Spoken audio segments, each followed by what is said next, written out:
Hello students, बेटा last video में हमने आपकी एक्सरसाइज 8.2 के सेकंड क्वेश्चन को फर्स्ट क्वेश्चन को कंप्लीट कर लिया था। ठीक है, चलिए सेकंड क्वेश्चन की बारी है। सेकंड क्वेश्चन स्टार्ट करते हैं। देखिए सेकंड क्वेश्चन में क्या है। एक्सरसाइज है हमारी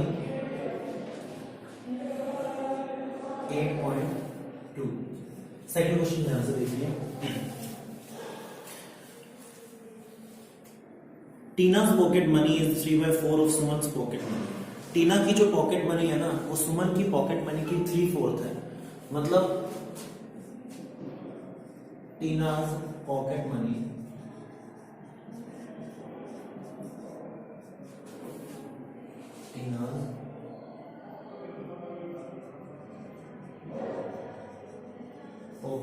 is equal to 3/4 of pocket money of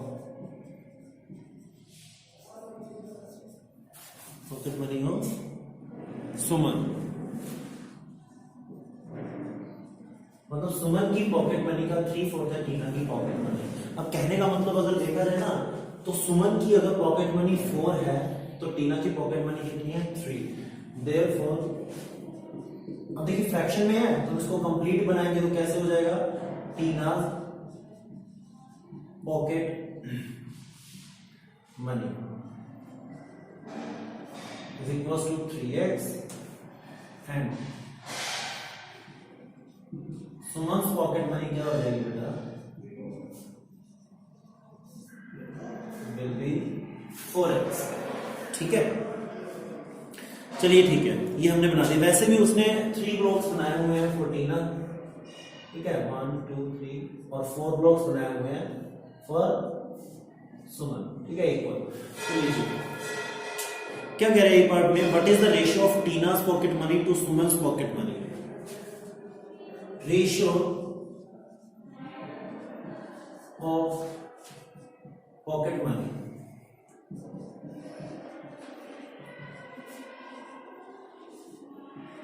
of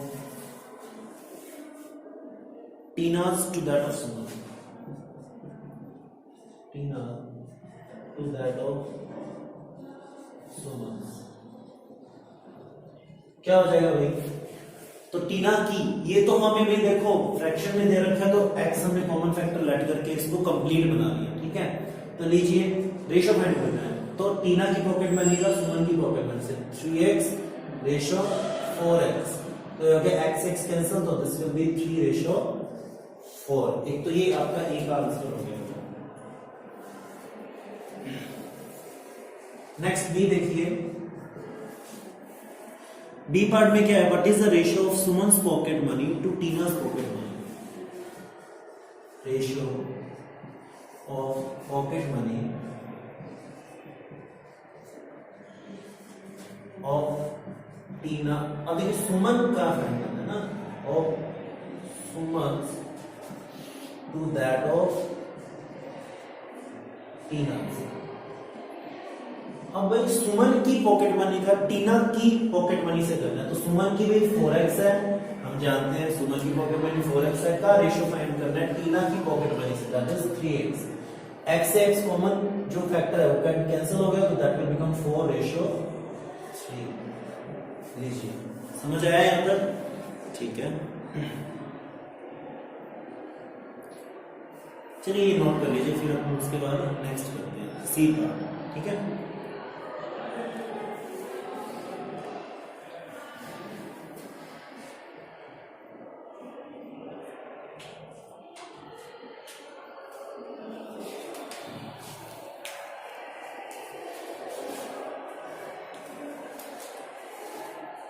चलिए सी पार्ट देखिए।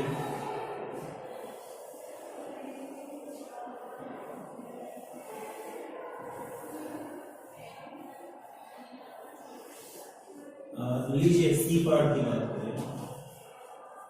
सी पार्ट में क्या कहता है? What is the ratio of Tina's pocket money to the total pocket money? अब देखिए यहाँ पे टोटल पॉकेट मनी मैं पहले लिख देता हूं। ठीक है, टोटल पॉकेट मनी क्या हो जाएगी भाई? 3x plus 4x that is equal to 7x होगी है। चलिए कोई बात नहीं। Ratio of pocket money Tina's to the Tina's to the total money.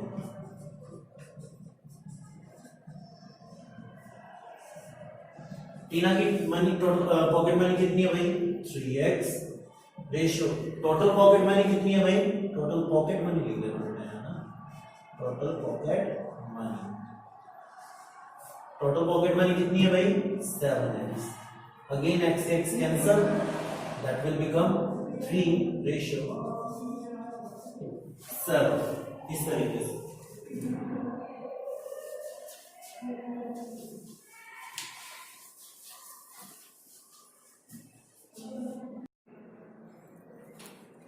हाँ जी बेटा अब हम क्या करने वाले हैं आपके क्वेश्चन नंबर सेकंड का डी पार्ट करते हैं स्टार्ट। ठीक है तो लीजिए सेकंड क्वेश्चन के डी पार्ट में क्या है what is the ratio of Suman's pocket to the total pocket money.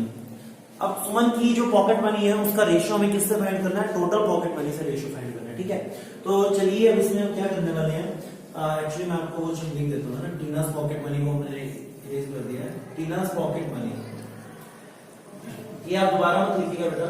ठीक है डी पार्ट आपका यहां से स्टार्ट होगा Tina's pocket money was 3x and Suman's pocket money was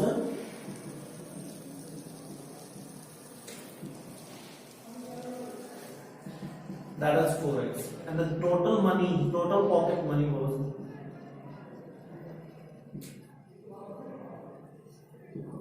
3x plus 4x that was 7x।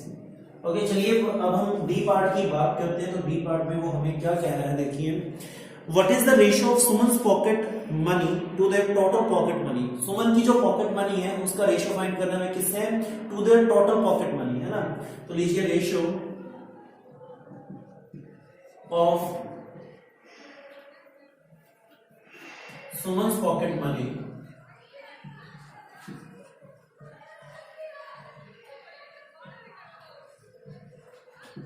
to their total pocket money।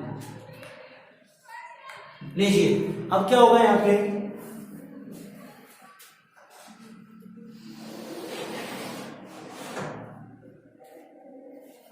हाँ जी तो देखिए भाई सुमन की जो पॉकेट मनी है दैट इज 4x उसका रेशियो फाइंड करना है हमें किससे total pocket money that is 7x। x is common factor here x common factor है यहाँ पे तो x will be cut to x and this will become 4 ratio 7। This will be your answer बेटा got it. ठीक है चलिए moving to the E part, what is the E?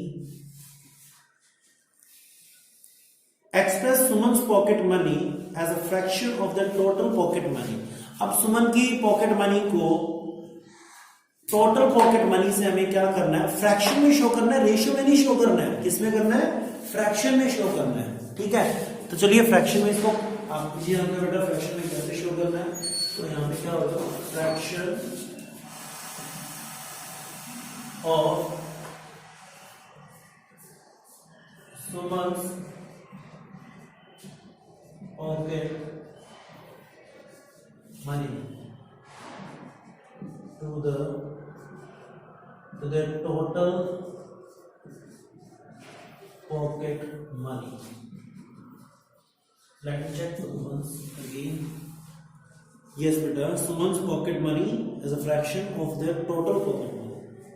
ठीक है तो फ्रैक्शन बेटा डिवाइड नहीं लिखना होता है बस शो करने का तरीका एक अलग है बात वही है लेकिन बस showing way is different. Suman's pocket money is 4x divide by इसमें फ्रैक्शन है तो divide by to the total pocket money is 7x x x cancel that is 4 divide by 7 then this is your answer बेटा you got it.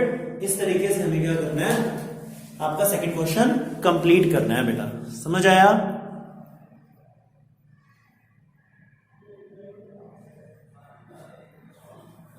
Note down कर लीजिए बेटा इसे।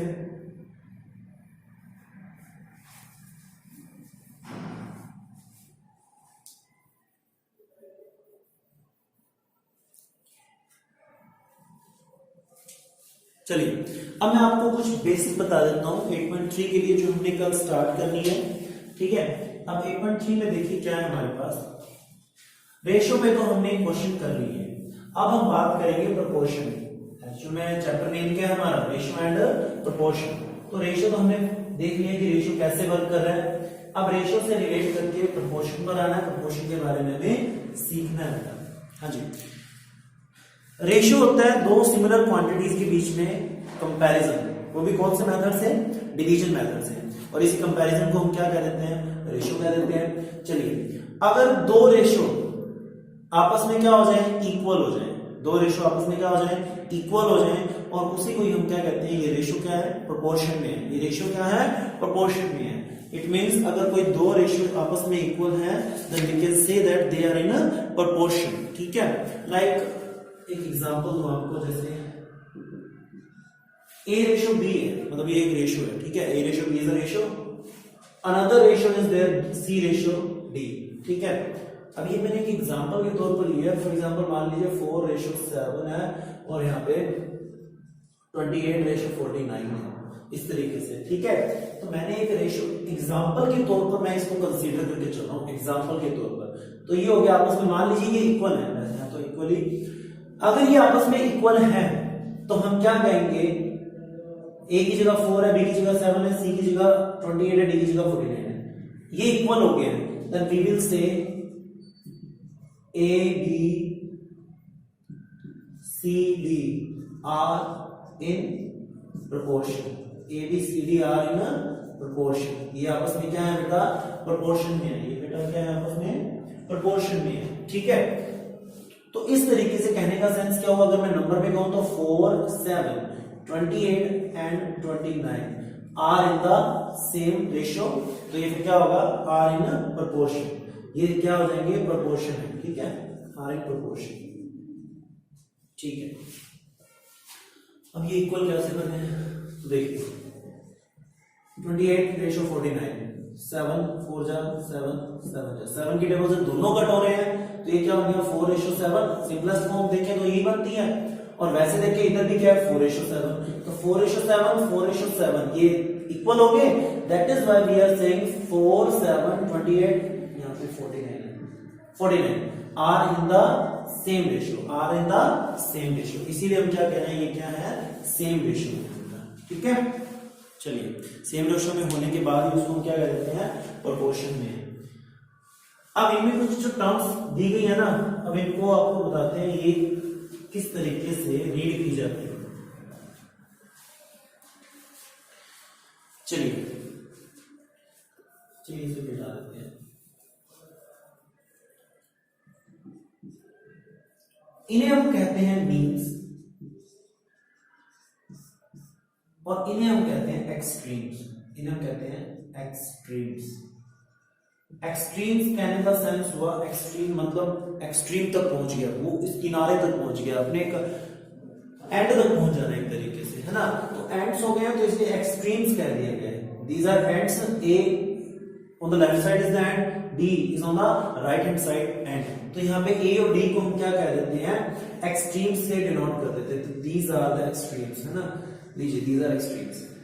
Okay, and the next one we will say B and C. B और C को बेटा क्या कहा जाएगा, क्योंकि ये बिल्कुल ठीक बीच में है, इन्हें नेमिंग दी जाती है मीन्स। ठीक है, इन्हें नेमिंग क्या दी जाती है, मीन्स। ठीक है, अब एक रूल होता है इसके अकॉर्डिंग, देखिए मैंने लिखा 2:3 आपस में इक्वल है, किसके, 10:15 होगा, क्योंकि मैं इसको कट करता हूं। देखो 2 आप 5 की टेबल से कट करना, 5 2 जा 10, 5 3 जा 15, तो ये भी 2:3 है, इट मींस आपस में इक्वल है। एक रूल काम करता है, कौन सा वो देखना, हमेशा product of extremes is equals to product of means.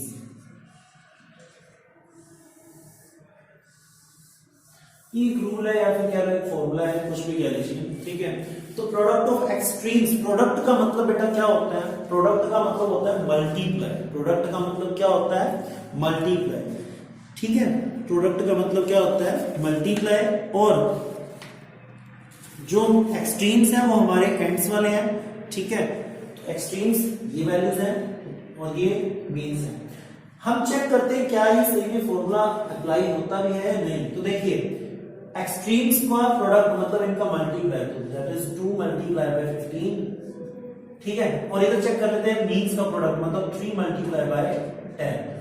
नीचे this will become 30, 10 into 30 will be 10 into 3 will be 30 and 15 into 2 will also be 30। तो देखिए 30 is equals to 30 आ गया ना, 30 is equals to क्या आ गया, 30 आ गया। तो हमारा ये रूल काम करता है कौन सा, product of extremes is equal to product of means. इस पे बेस्ड हम कल क्वेश्चन स्टार्ट करने वाले हैं बेटा, ठीक है।